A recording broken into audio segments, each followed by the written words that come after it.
Good evening, my fellow exorcists, and welcome to Lair Filmaru. Tonight I will be reviewing Danganronpa 2, Goodbye Despair. 16 students from the famous Hope's Peak Academy are forced to live on an island or kill each other in order to escape.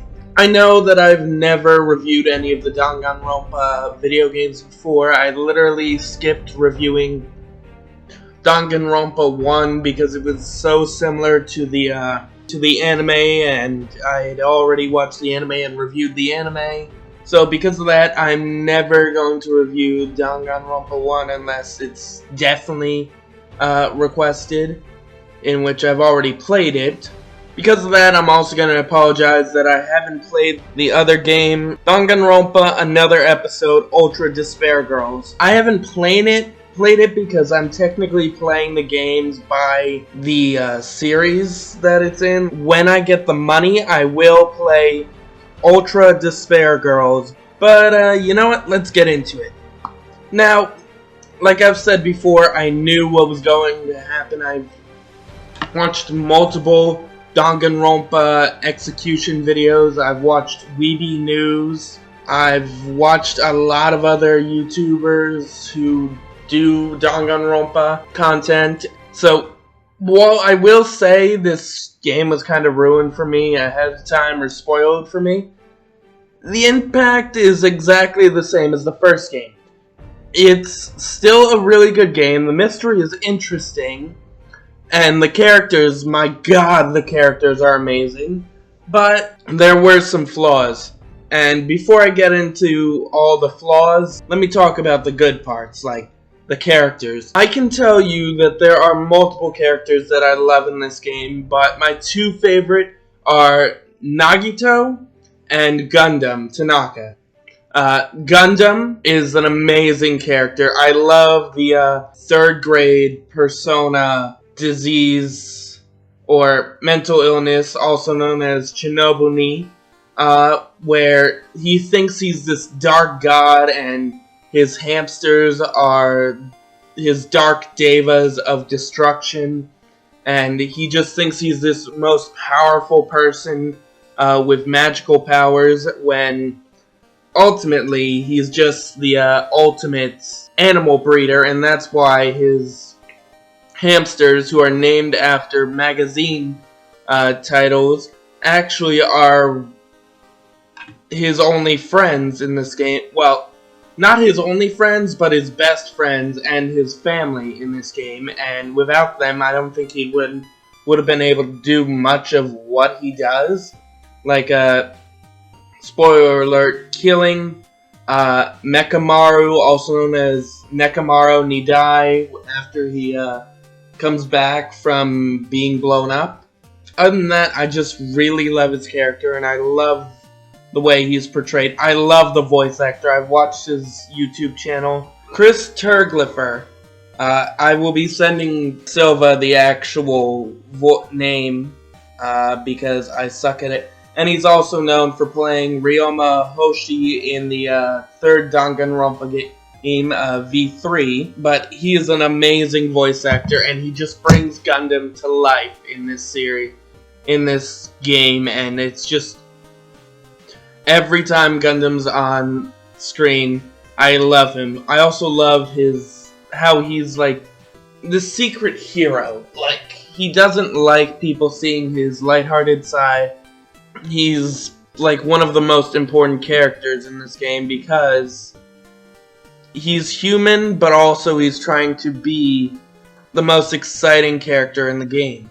Plus, he's also secretly a sweetheart because he kills Mekamaru in a very honorable way just to save everyone from starving to death, and that is amazing. And honestly, I feel he deserved a better execution than to be trampled on by animals.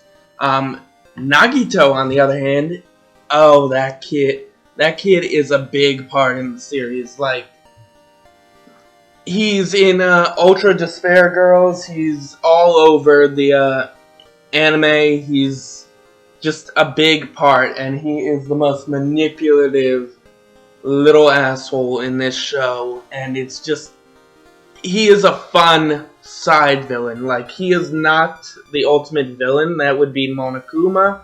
But he's like, I guess you could say an anti-hero, where he's got his own plans of trying to save Hope and destroy Despair. He's trying to help the Future Foundation beat Junko because he hates her so much and he wants her to lose, but this is in the case of he tries to kill everyone during his suicide attempt. He tries to get everyone to vote for the wrong person so they die except for the traitor, because he's trying to help the traitor, and he knows everyone's identity. He knows so much after beating the final Death Room game in the Funhouse during the 4th chapter. Yeah, I think it's the 4th chapter, where he's just so tired of life and he just wants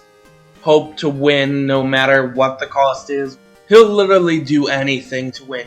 We learn, if you play his storyline, that his luck can go both ways. He ends up going to Hope's Peak and they label him the luckiest student, where his luck is kind of screwed over during his death because he wanted the traitor to win, but instead the traitor gives themselves up, and ultimately we learn that it's Chiaki who's the traitor, and she gets killed, and so the elements of despair, or the remnants of despair, survive and end up freeing everyone, and just Nagito is a crazy character, and I love his that one speech that he gives where he goes completely nuts, and you can see it in his eyes, the purple swirls where he's just lost it. This game also plays on the first game's elements, like you've got the bullets, the truth bullets, you've got the concept of trying to beat the trials, trying to find out who killed who. It's got the executions, it's got the bad executions, like where some people were really disappointed with Alter Ego's execution in the first game. A lot of people I'm finding are very against Mikan's execution, where she gets launched into space on a giant arm, and we still don't know why that is. It's just really stupid. Where we've got some very creative ones, just like the first game. We've got Chiaki's please insert coin execution, where she goes through games like Galaga, Pac-Man, and Tetris. We've got the very first execution, which is Teru's execution, where he is essentially deep fried into like beef on a stick or some shit like that, some fried chicken on a stick. I'm also not a huge fan of the sword challenge, or sword game that you have to slash the enemies' statements to the point where you get them into a stalemate and you have to click the mouse button or whatever, the X button, whether you're playing keyboard or the controller on a console. I really hate it. I can't even remember the name of it, but it's just so stupid, especially during the Gundam Tanaka trial, where that has got to be one of the hardest ones. It took me about, I don't know, a half an hour to an hour just to get past that part of the trial. Other than that, Logic Dive is pretty decent. It's actually one of the better ones, because you're skateboarding through a digital skateboard course, I guess you could say, or you're snowboarding, and you're trying to answer the questions while doing these awesome tricks. The ending was pretty decent. I mean, learning about who the Despairs The remnants of despair are learning that Junko is back, learning that Makoto and the other survivors are still alive and are trying to help the remnants of despair rehabilitate because they helped cause the most terrible, most horrible, most unthinkable event in history. I definitely know I said that wrong. But yeah, the ending is decent. I love the reveal that Chiaki is the traitor. I mean, she is one of the better female characters in the game, next to Peko Peko. Peko Yama. I love the development for Fuyuhiko, the ultimate mobster, and how he's learning that he doesn't always have to be the tough guy to make friends and to get through life. He can just be himself around everyone. Honestly, the character development is really good in this game. We don't really get to know much about Chiaki, which I guess is kind of because she is an AI in this game. Because if you have seen Danganronpa 3, the anime, you know she's no longer with the living, or she's no longer with the with Class 77B. She's more of a program in the game, but I guess Monami, Usami's newer form after Monokuma takes over the game, is kind of annoying. Like, she's supposed to be the teacher, she's supposed to be their guide, but she's just a really annoying character, and I'm gonna be honest, she kind of wasn't needed in the game. Like, we already have one stuffed animal, and that's Monokuma, where having Usami, aka Monami, there was just a hindrance. Like, she's constantly crying, and she's constantly moaning about nobody liking her, and it's just, she's too cutesy and she's really stupid. On the other hand, Monokuma is just as fun in this game as he was in the first game. He is the perfect villain. He is a good example of recycling a character who was the ultimate mastermind in the first game and bringing him back, where Junko, on the other hand, felt like she was just there to explain what was going on, explain what happened to the remnants of despair. She just felt way too much like she was just there to explain everything. Near the end, she didn't really feel like a final boss, and she didn't really feel like she was that important, despite what we're supposed to believe. Like, she's essentially a waste of time.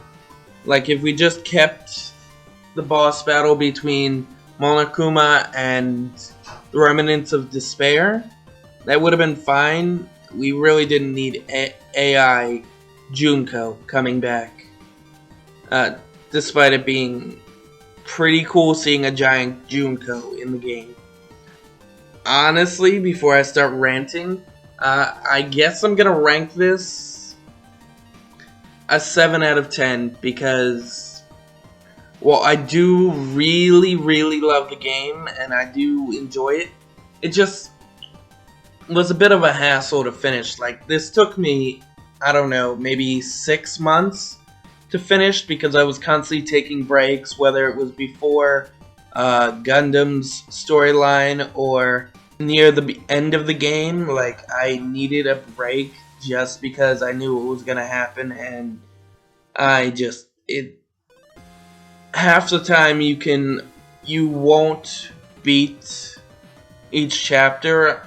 The time it takes you to beat each chapter is usually depending on how much time you have during the day. Like, for me, it took me a day to beat each chapter, like 1 day per chapter, but that might just be because I was a bit distracted during it. But yeah, this they definitely made the runtime a lot longer, because also you got to worry about the mini Usami Tomagachi character that you have to take care of during the game and give presents to, or it will die, and I can't tell you how many times that stupid thing died on me. Apparently there's also a game mode where you can play as Monami taking out the Mono Beasts that are blocking the gates, and there's this game mode called Danganronpa If, which is supposed to be a what if all the what if all the players of the high school killing game from the first game survived and beat Junko instead of killing each other. And now, I've read up on the plot of that. I haven't actually played the novel or the light novel of it. So maybe I'll play that one day and I'll let you guys know my opinion on it, but I guess it doesn't really affect the game that much. But yeah, 7 out of 10. Don't forget to like, comment, and subscribe. Click the little notification bell for more of our content. And have a great night.